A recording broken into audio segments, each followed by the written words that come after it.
Timo Sarpaneva and his family live in Finland's capital city, Helsinki. Like most Finns, they spend a lot of time outdoors. The wind and the water and Finland's forests are not only home to Timo, but his inspiration as well. For Timo is a glass designer.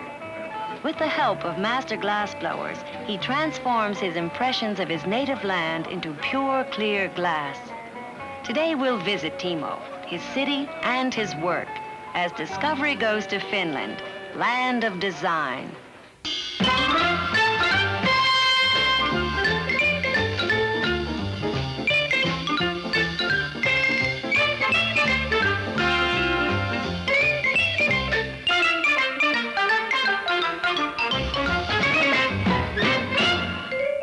Discovery 70, the award-winning program for young people with Virginia Gibson and Bill Owen.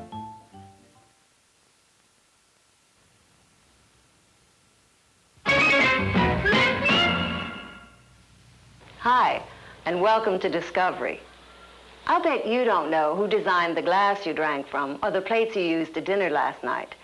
In the United States, we don't generally know who our designers are. But here in Helsinki, Finland, designers are among the country's leading artists. We're at the home of Timo and P. Sarpaneva and their family. Timo designed these glasses we're using. P., Mrs. Sarpaneva, is also a designer. I think so. P designed the dress I'm wearing and the one she has on. Both are from her fashion collection. I love the colors she used. Blue, purples are beautiful. Typical Finnish summer dish with smoked Baltic herrings and new potatoes and black bread. The fish is called water harvest. Of course, in most parts of Finland, fish is always a very common dish because as we have got these 60,000 lakes and the sea all around. You go to the movies very often? The Sarpanevas have two boys, Tom and Marco Polo. Tom is 15 and loves to go sailing. He sails whenever possible, sometimes every afternoon in the spring and summer. 13-year-old Marco Polo is interested in football, which we call soccer. You ever catch herrings with a net? You can't do that. The Sarpaneva apartment looks out over the Helsinki harbor. Just underneath the windows are two yacht clubs. Helsinki is a city of over 500,000 people. About 10% of Finland's total population lives here.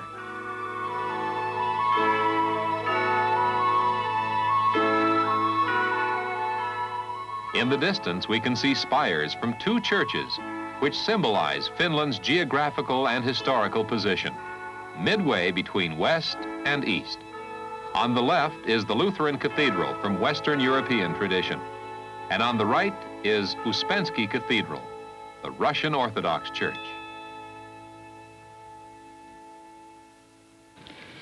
Tervetuloa Suomeen meidän kotiimme. Could you translate that for us? Oh, yes, Bill. It means we welcome you to Finland and to our home. Thank you. Thank you. That's very nice. I'm enjoying this cheese. The Finns are very international-minded people, perhaps because their language is so difficult. In dealing with other countries, they have to make themselves understood. The boys study Swedish and English in school in addition to Finnish. And P. Sarpaneva speaks 8 languages. You don't know. Finns like what they use to have beauty as well as practicality. The materials Timo works with and the designs he makes are very much a part of the land, the weather, and Finnish history. Design in Finland really goes back many thousands of years to prehistoric times. We're in the Finnish National Museum. About 5,000 years ago, during the late Stone Age, the first signs of the Finns' sure instincts for craftsmanship and a sense of form began to develop. This beautiful elk's head is an example of early prehistoric work. The ancestors of the present Finns moved to Finland from the shores of the Baltic about 2,000 years ago. They made pottery, some weapons and farm tools, and jewelry. These ancient designs are being renewed today in modern Finnish metalwork. So the tradition carries right through from ancient times to the present.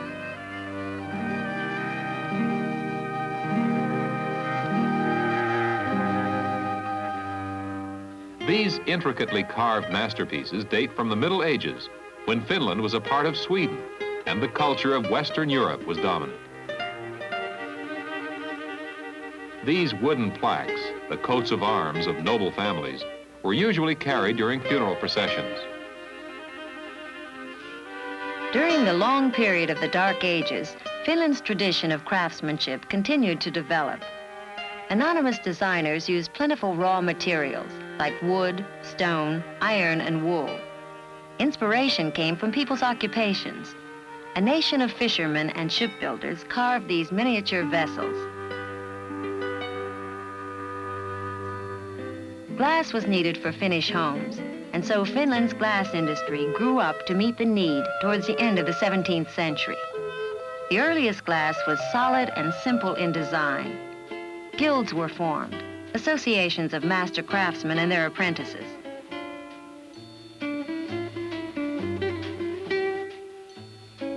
During 6 centuries of Swedish rule, Finland changed slowly. In 1809, after a bitter war, Finland became a grand duchy under Russia and began to rule herself more. Then the Industrial Revolution finally reached here. But the crafts tradition survived industrialization because it was so deeply rooted.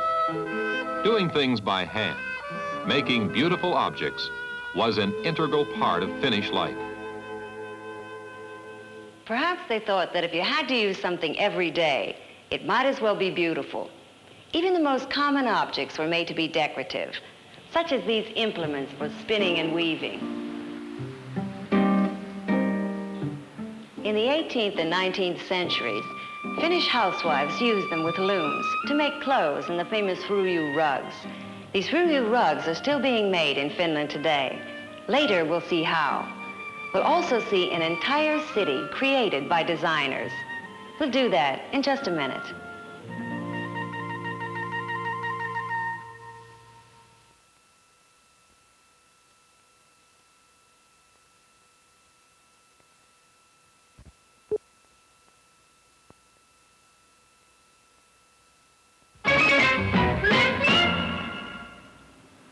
This island fortress guards Helsinki's harbor.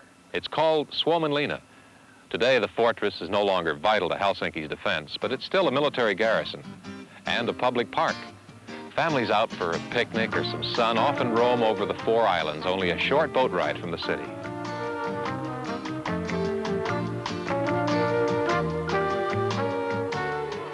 Timo and his sons are pursuing one of their favorite pastimes, sailing in and among the islands that dot the Finnish coastline.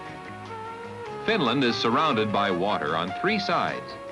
In addition, there are approximately 60,000 lakes in the country, so the Finns have grown to love water and aquatic sports. Timo, an experienced sailor, is helping his sons learn the ropes.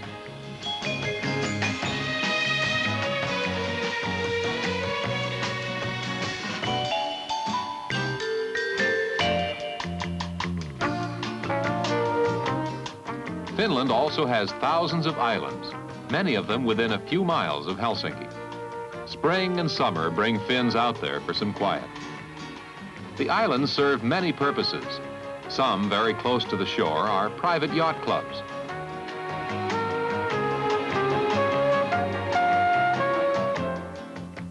This one is a restaurant. Ferries take people from the mainland to the clubs.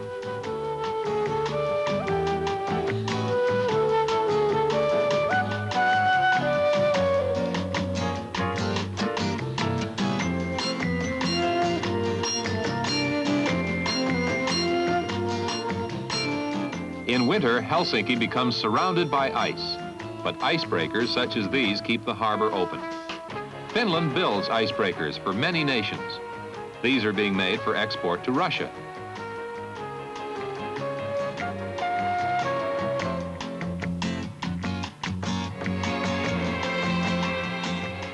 Helsinki is a city in close touch with the sea. It's known as the White Daughter of the Baltic. It's a young city for Europe. It became important only after Finland became part of Russia in 1809. From the start, the Finns decided to build it from a definite design. This is the Senate Square, heart of the city. It was planned and built around 1840 and stands today as its planners first conceived it. The university on the west, the Council of State to the east.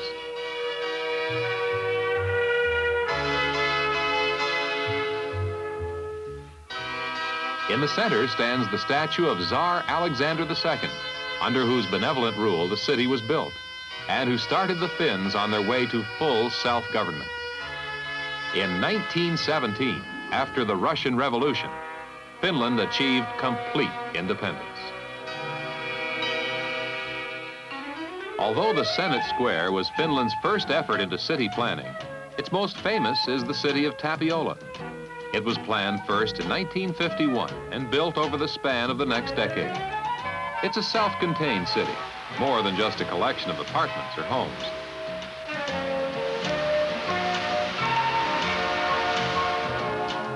The city center has a landmark skyscraper.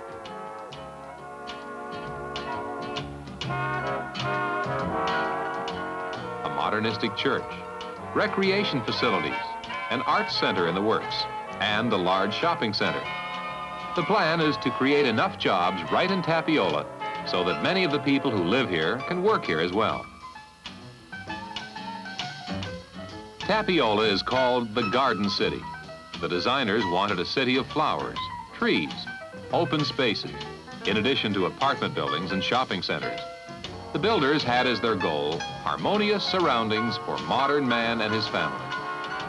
Not all the houses are alike. There are small family homes for people who like and can afford them, apartment houses for those who like the convenience of them, and many kinds of homes and dwellings in between. The houses are mixed in with apartments for balance and variety.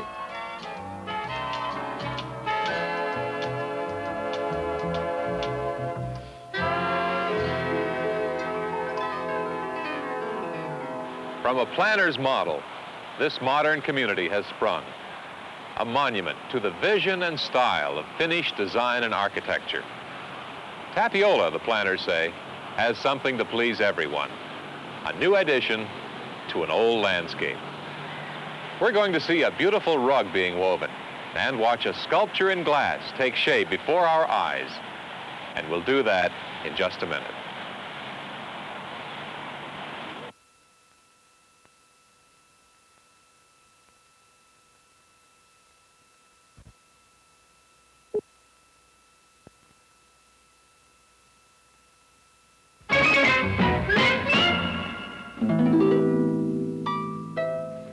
These are the famous ruju.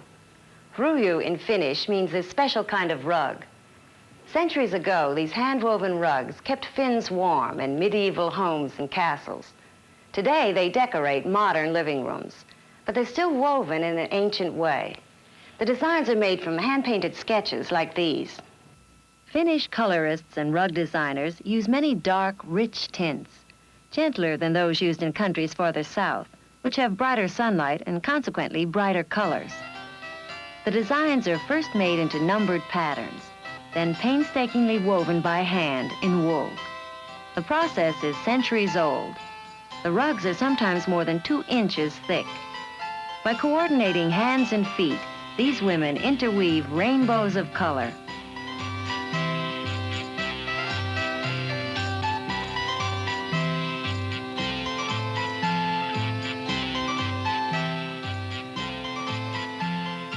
It may take weeks or months before a rug is finished, but when it's done, it will last a lifetime. The best finished glass is also made by hand. This is the largest factory for hand-blown glassware in Finland. It has been making glass since 1881. These glasses, being carried away to cool, were designed by our friend Timo Sarpaneva. Glass starts from sand. Then it's mixed with special chemicals and melted at high temperatures into a liquid in furnaces like this one. Here it's kept ready for the blowers to use. To start the process of making one of Timo's glasses, an assistant glassblower coats his long pipe with molten glass. He blows into it to enlarge the surface and to let it cool a bit. Cooling thickens the liquid. To make sure all sides stay of even thickness, he rolls the pipe in his hands. Now the glass has to be formed and cooled by hand, with a wooden or leather form kept cool by dipping it in water.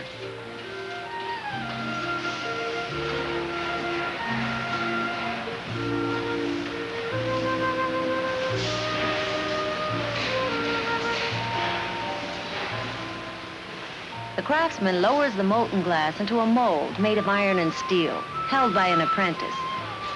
Then he blows the glass as hard as he can so that it spreads itself into a uniform thickness against the outer walls of the mold.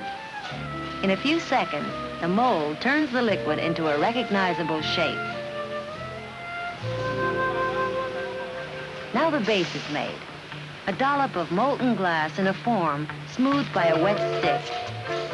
The man sitting on the bench is the master blower. He's the most experienced glassmaker. Only masters can make stems and handles, the more difficult parts. It must be done entirely by hand. The process is very quick and looks easy, but it's not. Let's watch it again, closely.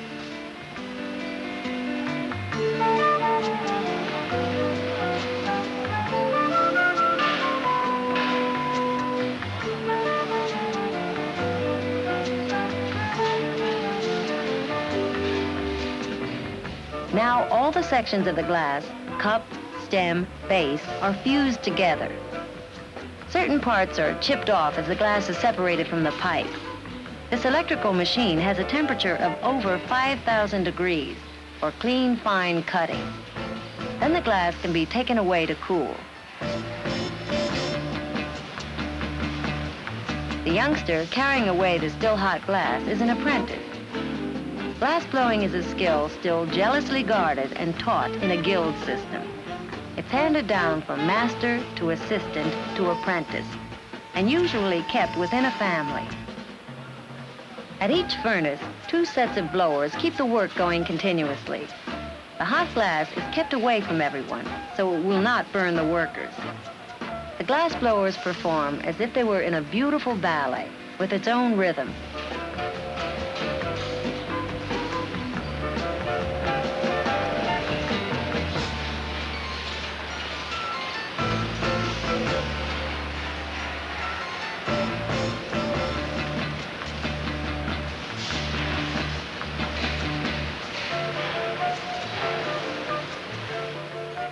The result? Works of art for the dinner table.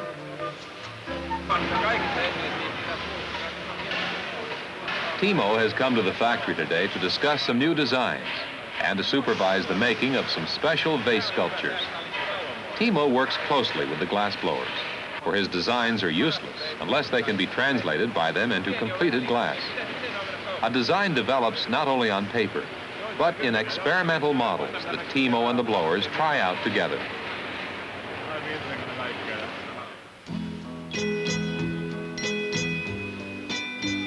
In my way, it comes out quite naturally. It depends, what kind of design you are doing. For instance, if I'm making, glass and glass sculptures, it's very different when I'm going to make, for instance, steel or design, some machines. And usually I'm working with a team, the people who are working at the factory. Mold makers, glass blowers, and chemists and engineers, and it's very much, teamwork nowadays.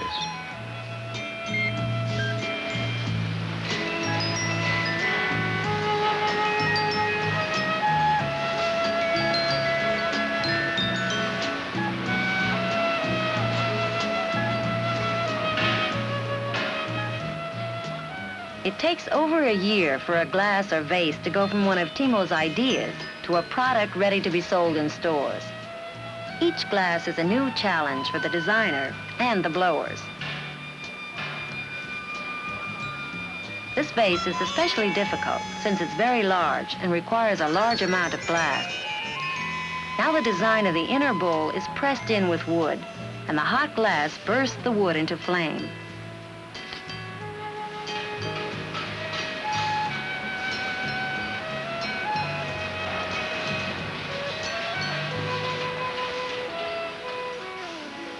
After the glass is cooled, it's examined for imperfections.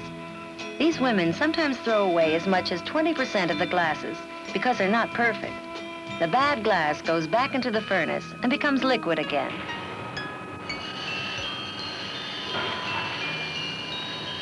Some objects are made with excess glass for easy handling in the molds. Then the excess has to be discarded. If you know where to strike the glass, it's easy.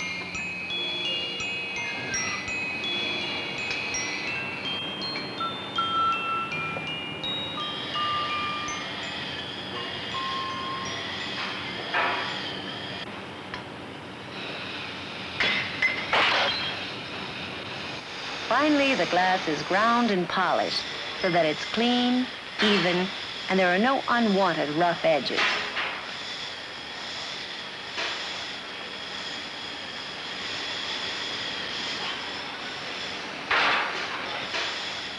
Here's one of Timo's vases coming through this final cleanup process. Thank you. It's lovely. Now, with a final wash, it'll be ready for a modern living room and some beautiful flowers. We'll be back in just a minute.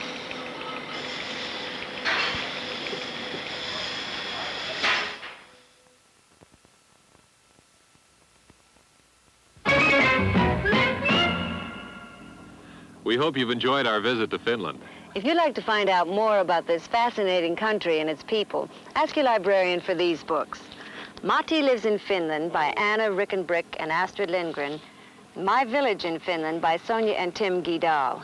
Be sure to be with us next week for another exciting program as Discovery continues to discover the world. Bye-bye. Bye.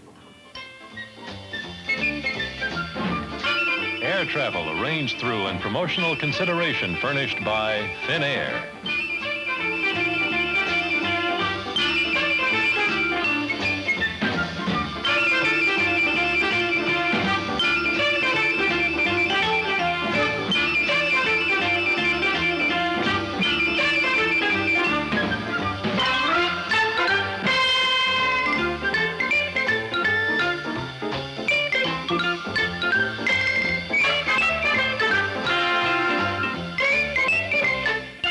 This has been a Jules Power production in association with ABC News.